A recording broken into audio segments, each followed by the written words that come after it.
Three, two, one, let's go. Hey, everybody, and welcome to another episode on the George Habib podcast.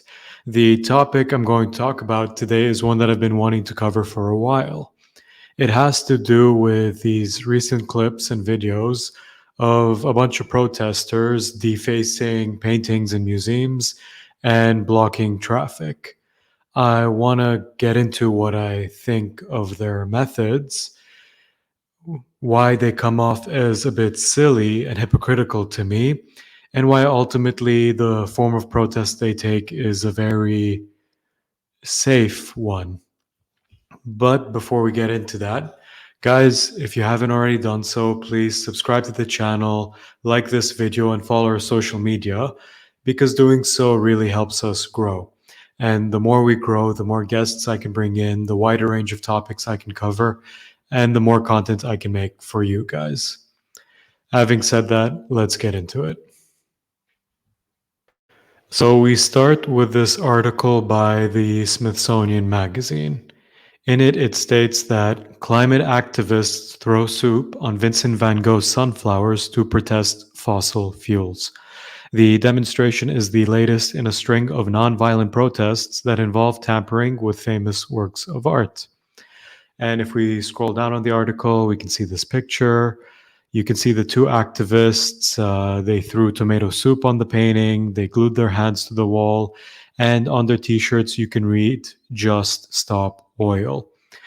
Now, basically, this was done by the activist group Just Stop Oil.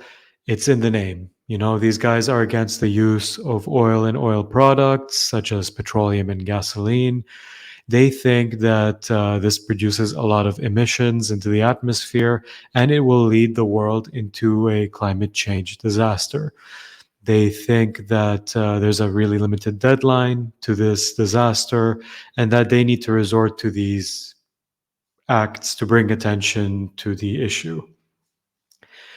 Now, this is not the only painting that's been vandalized, as we have another one here vandalized by the group Extinction Rebellion. So here in the pedestrian, it states Extinction Rebellion, while Lismore resident glued her hand to the Perspex shield over Picasso.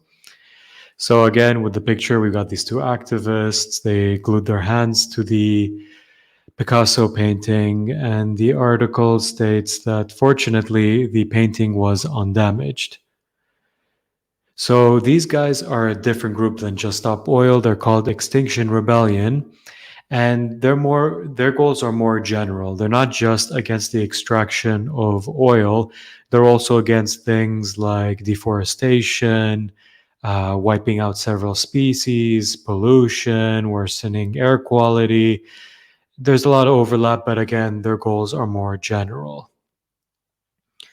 And again, we see this trending of paintings being defaced, vandalized.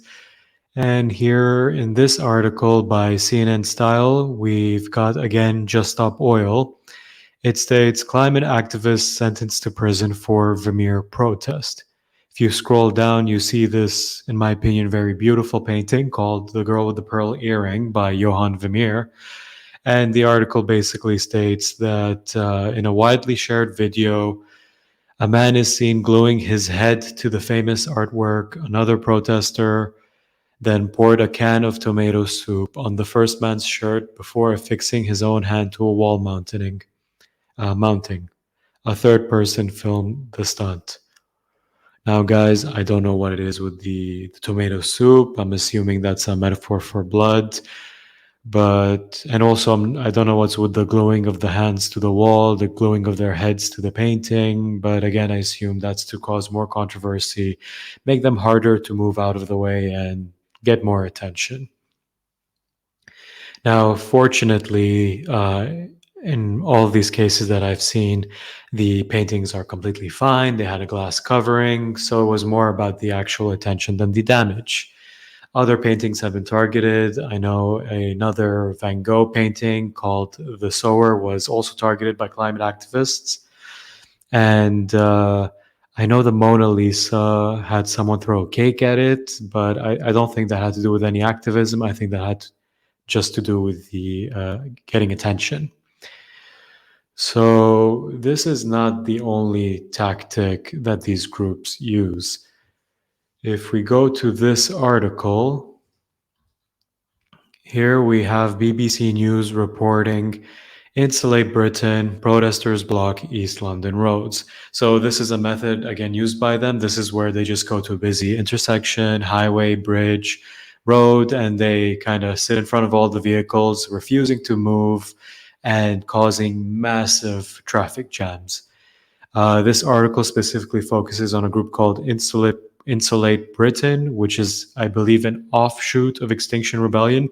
These guys basically just want the UK to use more insulation in their buildings because they think that preserves more energy than using oil to heat residential areas, which is fair enough. But again, I completely disagree with their methods. Why do I disagree with their methods? People usually say these are nonviolent protests, they're harmless, and they do bring awareness. So, okay, at the very least, I do agree. They're nonviolent. But in terms of harmless, I would have to disagree. Now, why do I disagree? Because in this article by Express, it states that the group Just Stop Oil have blood on their hands as two women die after Dartford Bridge protest. Scrolling down, we see that where is it? Okay, we see that two people, Lisa Weber and Dr. Habiba Hajali, were both hit by a BMW after stopping on the hard shoulder of the M20. So, what specifically happened in this case was the protesters had blocked a major bridge in the UK. It led to a lot of jams, and cars trying to avoid the traffic jam started taking shortcuts. Unfortunately, one of these cars, a BMW, I don't know what exactly happened. They tried to take a shortcut and ended up hitting two people. Both died, and also a third person is described as being severely injured. Now, this would have never happened if this group didn't block the road. And there are also other stories where ambulances haven't been able to reach people on time before because of the traffic accidents. And one story reported that someone actually died because, again, the ambulances didn't get to that person on time. So overall, we see these acts ranging from harmless but inconvenient to dangerous and potentially fatal. So this is kind of part of the reason why I want to get into this critique.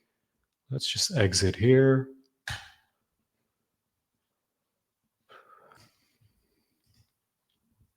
So yeah, guys, before I get into this critique about these activist groups, I want to clarify something.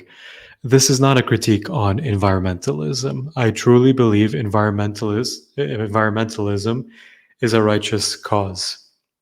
I 100% believe pollution is becoming a really bad problem all over the world. Carbon emissions are too high. There's too much species disappearing at the end of every year, and that we really need to change our habits and innovate our technology to protect Mother Earth. But I don't believe these groups are going about it the right way. Let's start with why I think all of these tactics are silly. Now, these groups claim to target these paintings because, by their logic, people value these paintings more than Mother Earth. So they want to bring all this awareness and cause controversy. But the thing is, guys, you know what people value more than these paintings? They value this. And for whoever cannot see my screen, because they're probably listening to this on Spotify, I'm just showing you my phone. People are obsessed with their phones. They're always on it, they use it all the time, and they generally don't give it up. A phone's made out of plastic. Plastic is made out of petroleum. Petroleum is sourced from oil. And it's not just phones. There are several different kinds of technologies, televisions, laptops, video game consoles, and all that stuff that are based on plastic. They're also based on rare earth minerals such as lithium and cobalt, which are mined in a very polluting way by little children in Africa. Do these groups protest this? Are they targeting our electronics? Are they targeting these petroleum-based cosmetics and clothing?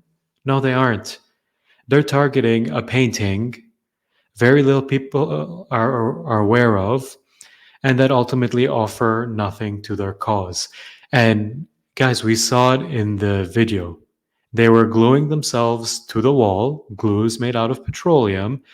They were wearing nylon clothes, they were recording on their cameras, and they were wearing many kinds of cosmetics and hair dyes. Again, all based on petroleum. They're not trying to change their own lifestyles. They're not trying to attack this from the source because they are targeting families enjoying their day at the museum. They're targeting the everyday people who are just trying to get to work, who are just trying to go home, who are even trying to get to the hospital. You know, people trying to live an everyday life in a increasingly difficult in an increasingly difficult economy. We've already dealt with COVID. We don't want to deal with this. And let's look at who they're going after. They're not going, specifically who they're not going after. They're not going after CEOs. They're not going after factories. They're not going after logging camps, large scale palm oil plantations. They're not going after the major polluters of the environment because ultimately it's all production based, this pollution. Consumer behavior consumer behavior, if you look at the studies, is actually a very small percentage of contributors to global emissions. It's all production. But again, rather than change their own lifestyle, rather than lead by example and live a petroleum and gasoline-free life, they are engaging in rampant hypocrisy and making people's lives inconvenient. At the very least, it annoys the hell out of us. At the very worst, people die. Now, I want to get to another part of this argument or my critique where I think, so basically I just talked about how I think their methods are stupid. Now I want to talk about how they're counterproductive. I don't know about you guys, but when someone annoys me, when someone antagonizes me, when someone harasses me or makes my life even slightly more difficult, I don't listen to what they have to say. And I have no doubt a lot of these people, these everyday people, do agree with the messages of Just Stop Oil, Extinction Rebellion, Insulate Britain, and any other activist group. But they're not going to donate, they're not going to support or in any way promote this behavior because now they become a victim of this behavior. It's not going to do anything for the cause. And lastly, guys, let's look at where these guys are protesting. They're protesting in the UK. They're protesting in North America. They're protesting in Europe and Australia. They're protesting in these countries that are already making a large move towards green energy, towards reducing emissions, and towards major recycling efforts. Are these areas 100% there in terms of saving Mother Earth? No, but they're on their way there. But you know who's not on their way there? Oil-producing nations like Venezuela, Saudi Arabia, parts of Africa. They're not on their way there to eliminating total emissions. They're not. And then we've got factories in China, Pakistan, India, Vietnam. They're some of the most major polluters in the world, but these guys aren't even saying a thing about that.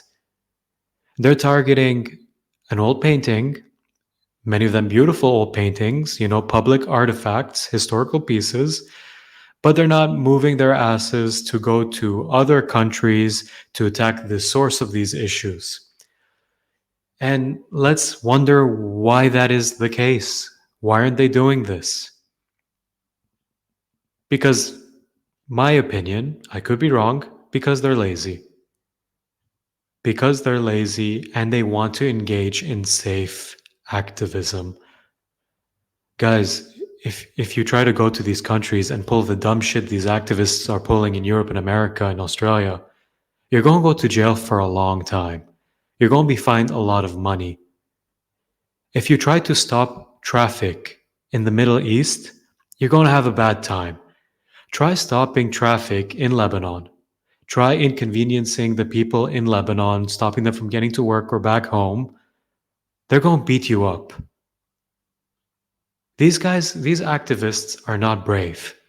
In my opinion, they comprise of mostly bored college students or university students still living off their parents' money, and, retired pensioners who their heart is in a good place, but they haven't really thought out their game. These guys just want to go out in a very convenient manner, not too far from their houses. They want to gain the most amount of controversy and attention, mostly attention, to themselves with the least amount of effort. And they want to be able to go home and pat themselves on the back for brownie points. They haven't changed the world. They've annoyed a ton of people. And now they're so proud of themselves. It bugs me. It really does. And, at the end of the day, even when they do all these acts, they're not going to be punished appropriately for it. They're not going to be punished in a manner that deters them from these behaviors. They're going to have a slap on the wrist, mostly. If they go to jail, it's not going to be for long. And then when they go back home, everyone on social media is going to call them brave and courageous, and congratulations for bringing attention to something we already know. They want to complain about the environment. Dude, I know we're not in a great place for the environment. I know there's a lot of pollution and emission and all that stuff.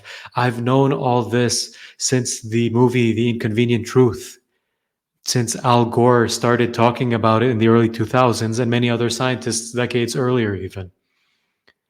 These acts aren't going to change anything. Change comes from innovation, basically changing the way we produce goods in a way that reduces harm to the environment. Change comes from modifying our consumer behavior. We don't need 3 cars. We don't need 50 electronics that we toss away by the end of the year for the other electronic 0.2 version. We don't need a new iPhone. We don't need to blast our faces with all these petroleum-based cosmetics and dyes. What we need to do is change what we buy. True activism comes from changing our spending habits. True activism comes from targeting CEOs and politicians, not your everyday Joe who's already had a rough day and they just want to go back home to visit their family and provide for their family. And that's basically my conclusion on this. I think these acts are just immature, petty, silly, don't do much, and are all for just brownie points, for attention. And I really hope they end. For those of you guys who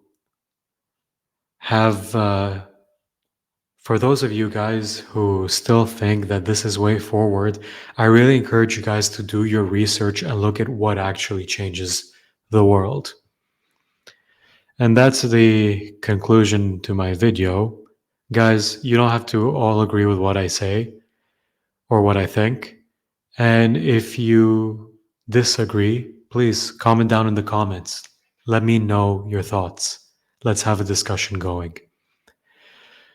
Thank you guys for listening to my spiel on this, and for you guys from Extinction Rebellion, Just Stop Oil, Insulate Britain, all these other groups and activists.